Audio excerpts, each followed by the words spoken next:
भारत में आज की सबसे बड़ी राजनीतिक खबर यह है कि पश्चिम बंगाल विधानसभा के बाद अब लोकसभा में भी ममता बनर्जी की पार्टी टीएमसी उनसे छिन जाएगी। वहां पर भी उनके खिलाफ विद्रोह हो गया है। लोकसभा में टीएमसी के 28 में से 20 सांसदों ने ममता बनर्जी का साथ छोड़ दिया है और उन्होंने ऐलान किया है कि वो एनडीए को समर्थन देंगे। सिर्फ 6 दिनों में ममता बनर्जी के खिलाफ यह दूसरा विद्रोह है। इससे पहले पश्चिम बंगाल विधानसभा में टीएमसी के 80 में से 58 विधायकों ने ममता बनर्जी के खिलाफ विद्रोह कर दिया था और अब लोकसभा में भी बिल्कुल वैसा ही हो रहा है। टीएमसी के इन बागी सांसदों ने लोकसभा के अध्यक्ष ओम बिरला को एक पत्र लिखकर कहा है कि उन्हें एक अलग गुट के रूप में मान्यता दी जाए। हालांकि इस समय ओम बिरला दिल्ली से बाहर हैं। टीएमसी के इस बागी गुट ने काकोली घोष को अपना नेता चुना है, जबकि इस समय अभिषेक बनर्जी लोकसभा में टीएमसी के संसदीय दल के नेता हैं। अगर ओम बिरला यानी लोकसभा स्पीकर इस बागी गुट को मान्यता दे देते हैं तो अभिषेक बनर्जी की जगह काकोली घोष टीएमसी के संसदीय दल की नेता बन जाएंगी। हालांकि इसके लिए बागी सांसदों के गुट को लोकसभा में टीएमसी के 28 सांसदों का 2/3 यानी कम से कम 19 सांसदों के समर्थन की आवश्यकता पड़ेगी, जो उनके पास है, क्योंकि अभी उनके पास 19 सांसदों के आंकड़े से एक ज्यादा यानी 20 एमपीज के समर्थन का वो दावा कर रहे हैं। तो इन्हें अब इस्तीफा देने की जरूरत नहीं पड़ेगी। ये सारे जो सांसद हैं ये सांसद बने रह सकते हैं, इस्तीफे की नौबत नहीं आएगी, क्योंकि इनके पास 2/3 संख्या है और अब ये एक अलग गुट के रूप में मान्यता ले सकते हैं। दिलचस्प बात यह है कि आज जब ममता बनर्जी दिल्ली में 25 विपक्षी दलों के साथ इंडी गठबंधन को मजबूत बनाने के लिए बैठक कर रही थी, उसी समय टीएमसी के ये बागी सांसद ममता बनर्जी का साथ छोड़ने के लिए, ममता बनर्जी के खिलाफ विद्रोह करने के लिए अपनी अलग मीटिंग कर रहे थे। और इस मीटिंग में जो इंडी गठबंधन की मीटिंग थी, इसमें ममता बनर्जी काफी मायूस दिख रही थी। अगर आप तस्वीर देखेंगे ममता बनर्जी की, तो ममता बनर्जी काफी मायूस इस बैठक में दिखी। तो 2 बैठक एक साथ देखिए, दोनों बैठक दिल्ली में। इंडी गठबंधन की बैठक में ममता बनर्जी सोनिया गांधी की बगल में बैठी हुई आपको दिखाई दे रही हैं, लेकिन आज उनके चेहरे पर उदासी है। आप खुद देखिए कितनी उदास दिख रही हैं। और दूसरी तरफ उन्हीं के बागी सांसदों की बैठक चल रही है, लेकिन ममता बनर्जी की शक्ल आज बता रही है, उनका चेहरा आज बता रहा है कि वो कितनी निराश हैं और कितनी उदास हैं। और उनका ध्यान असल में इंडी गठबंधन की बैठक में शायद ना हो, बल्कि उनका पूरा ध्यान यह लगा हुआ होगा कि दूसरी बैठक में उनके खिलाफ जो विद्रोह हो रहा है उनकी अपनी पार्टी में, वहां पर क्या चल रहा है।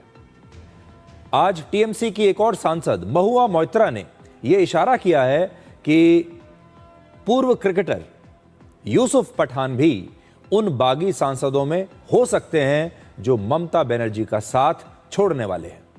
पश्चिम बंगाल विधानसभा में टीएमसी के बागी गुट के नेता ऋतव्रत बनर्जी ने आज कहा कि पार्टी में तानाशाही के खिलाफ आवाज उठ रही है और इस समय सारे बागी सांसद दिल्ली में ही मौजूद हैं।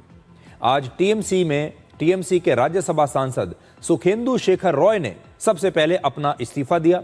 उन्होंने अपना इस्तीफा आज सुबह ही राज्यसभा के चेयरमैन को सौंप दिया, जिसे स्वीकार भी कर लिया गया है। अपना इस्तीफा देने के बाद उन्होंने कहा कि पश्चिम बंगाल की जनता ने ममता बनर्जी के 15 साल के शासन को खत्म करने के लिए बीजेपी को ऐतिहासिक जनादेश दिया है और जनता के इसी फैसले का सम्मान करते हुए उन्होंने अपना इस्तीफा दिया है। ऋतव्रत बनर्जी और सुखेंदु शेखर रॉय के बयान अब आप सुनिए। 2/3 से ज्यादा एमपी साइन किए हैं, उसका मतलब है 20 एमपी मतलब 2/3 से ज्यादा। तो वो लोग क्यों किए हैं ये बोल नहीं पाऊंगा, मगर एक तानाशाही के खिलाफ लोगों का आवाज उठ रहा है और ये जामूरियत के लिए बहुत जरूरी है। वो लोग से बात नहीं हुआ, क्या करेंगे वो भी मुझे मालूम नहीं। हमारे साथ जो सुन रहे हैं उनका स्टैंड का कोई पूरा स्टैंड अलग है, मगर जामूरियत के लिए, तानाशाही के खिलाफ जो लोग आवाज उठाएगा, मैं उसके साथ नहीं खड़ा हो सकता, वो अलग बात है, मगर उसको बधाई जरूर देंगे कि तानाशाही के खिलाफ जामूरियत की आवाज बुलंद हुआ है। बंगाल की इतिहास में पहली दफे भारतीय जनता पार्टी का सरकार आया तो 9 सीट से अभी 208 और कुछ दिन बाद 210 भी हो सकता है। तो इसका मतलब इसके पीछे क्या है? आम आदमी का पूरा समर्थन 97%, 98% ऑल टाइम रिकॉर्ड हुआ पोलिंग में। ऐसा हिंदुस्तान में और कहीं हुआ कि नहीं हुआ मुझे मालूम नहीं। इसका क्या कारण थी? जनता इतना खपा क्यों हो गए? इसके लिए कोई भी पोस्टमार्टम पार्टी का अंदर नहीं हुआ। तो अभी तक काकोली घोष लोकसभा में टीएमसी की मुख्य सचेतक यानी चीफ विप थी, लेकिन पिछले महीने ही ममता बनर्जी के खिलाफ जो विद्रोह हुआ है, आप देखिए, ममता बनर्जी ने उन्हें हटाकर कल्याण बनर्जी को चीफ विप बना दिया था। अब काकोली घोष का यह दावा है कि इस बदलाव की जानकारी लोकसभा के सचिवालय को नहीं दी गई, इसलिए संसदीय नियमों के अनुसार इस समय भी वही लोकसभा में टीएमसी की चीफ विप बनी हुई है। चीफ विप किसी भी राजनीतिक दल का वो सांसद होता है जो संसद में पार्टी के सांसदों को एकजुट रखता है और पार्टी लाइन का पालन सारे सांसद करें, इस बात को सुनिश्चित करता है। काकोली घोष ने कहा है कि उन्होंने लोकसभा के स्पीकर से टीएमसी के बागी गुट के 20 सांसदों के लिए अलग बैठने की व्यवस्था करने का अब अनुरोध किया है। We are 20 MPs who have requested Honorable Speaker for separate seating, and we will be working in conjunction of the central and state government for development of West Bengal, and we are against the lawlessness, misgovernance and unemployment in the state of West Bengal over the past few years. तो अब आप देखिए कि ममता बनर्जी जो इतनी शक्तिशाली नेता एक जमाने में मानी जाती थी, विपक्षी नेताओं में राहुल गांधी के बाद नंबर 2 पर ममता बनर्जी ही आती थी और अपने मन में तो वो यही सोचती थी कि असल में उन्हें प्रधानमंत्री पद का उम्मीदवार होना चाहिए विपक्ष की तरफ से। लेकिन आज कितनी निराश वो दिखाई दे रही है। पहले विधानसभा में उनके सांसदों ने, उनके विधायकों ने उनके खिलाफ बगावत की और अब लोकसभा में उनके सांसद उनके खिलाफ विद्रोह कर रहे हैं। आज इस मौके पर मैं आपको ममता बनर्जी और अरविंद केजरीवाल की कल हुई एक मीटिंग की तस्वीर दिखाना चाहता हूं।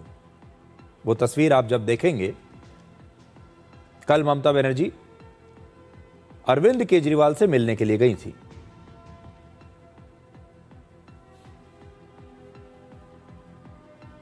और यहां पर आप केजरीवाल और ममता बनर्जी के बैठने का जब अंदाज देखेंगे तो आपको यह समझ में आएगा कि ममता बनर्जी की जो बॉडी लैंग्वेज है वो असल में कैसी है। इस समय आप अरविंद केजरीवाल को देखिए, वो किस प्रकार से बैठे हुए हैं, और फिर आप ममता बनर्जी को देखिए और यहीं से आपको समझ में आएगा कि इन दोनों के बीच क्या बातचीत हो रही होगी और ममता बनर्जी की पूरी बॉडी लैंग्वेज इस समय कैसी है।